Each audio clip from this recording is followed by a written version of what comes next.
I just finished watching episode 3 of Obi Wan Kenobi, so let's talk about it. Probably don't need to say this, but spoilers ahead, so click that like button and come back later. It's here, guys. It's finally here. We finally got to see a rematch between Obi Wan Kenobi versus Darth Vader. And it is awesome.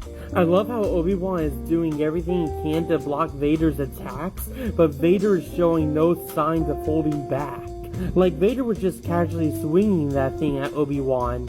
Really goes to show you how strong he got in after Revenge of the Sith. I also love that we finally got to see Hayden Christensen again all these years later without wearing the Darth Vader suit. I really hope the show addresses why the third sister is obsessed with Obi-Wan soon. She has a lot of opportunity to be one of my favorite characters.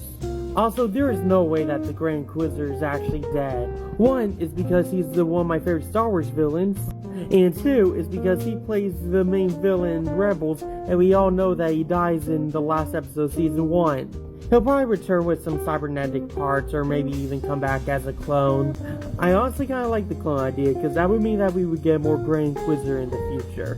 One thing I really enjoyed about this episode was Kid Leia. I love how innocent and naive her character is.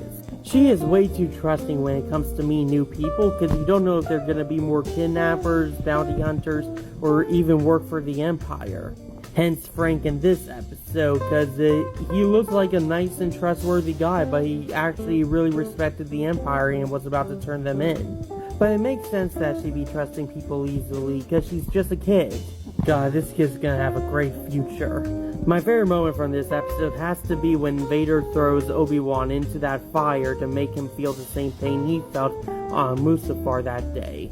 I give this episode a 9.5 out of 10, giving it an A. Anyway, that's the review. Go down to those comments and tell me what you thought. And click that like and subscribe button to keep up to date with all my latest content. See ya!